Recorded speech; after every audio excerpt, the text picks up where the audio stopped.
How's it going, ladies and gentlemen? Welcome to Catching Cars. My name is Isaiah, and this right here is the key to our test vehicle today, which is a 2022 BMW X5. It is the one with the 286 PS diesel engine. This one seems to be a mild hybrid or something as well. This is brand new.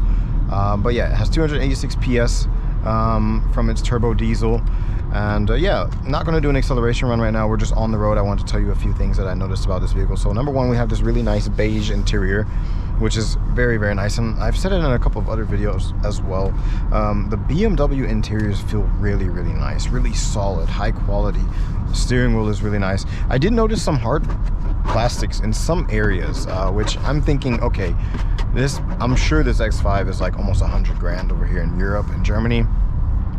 So I don't know if I would want hard, scratchy plastic in a vehicle for $100,000 or 100,000 euros. But at the end of the day, that's just what it is. But everything you really touch is nice and solid feeling. So the interior quality is nice. This one has a standard sound system, which sounds really decent. Out of all three of the luxury German brands, Mercedes, Audi, and BMW, the BMW standard system sounds the best. Now, I can't tell you which one is the best out of the upgraded ones, the Burmeister, the Bang & Olufsen, whatever, Bang & Olufsen, and what was the other one? Harman Kardon. I'm not sure which one is the best out of those. I haven't tried all of them in the different brands yet or anything. But out of the standard sound systems, the BMW one is definitely the best. And the Mercedes one is the worst. But yeah, the interior is really nice. It's a very comfortable vehicle to drive. It has enough power to get you up and going. However, it's not super fast or anything. It is nice and luxurious feeling.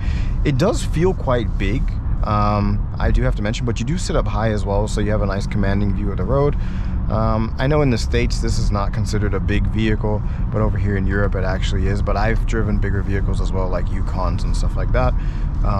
But it still feels quite big on German roads, so you're sitting a bit higher, which is cool, which is nice. I think you have a little bit of off-road capability as well. I haven't tried this off-road yet. But yeah, I just wanted to tell you a few things about this, and I really tend to like most of the new BMW vehicles. I still like that this one has the button here to turn on or off all the assistance systems. That's perfect. But I think they're getting rid of that for the new models, which sucks. That is insanely stupid. So yeah, that's really cool in this one still. One thing I did notice though, I do have a problem. I use Android phones, and I always tend to have a problem with the Bluetooth connectivity on my Android phones with BMW. I just have to go into some settings and turn off the HD audio, because otherwise it just, like, it hesitates to pair, and then it pairs, but it's not really playing the music smoothly. It like interrupts the music every once in a while, or actually every few seconds, which is quite annoying. So yeah, that's something to look out for. But like I said, you can fix that in your settings on your Android phone. Most people have an iPhone anyway, so that shouldn't be an issue. Other than that, yeah, very nice vehicle, nice SUV. Do I prefer it over a GLE or let's say a Q7? I think so, yeah, I do think so. I do like the Range Rovers more, but the Range Rovers are not that reliable, but I just think they look nicer, and they feel almost as nice as well. And it's just a bit of a different vehicle, especially over here in Europe. You see a lot of these X5s, which makes it kind of boring.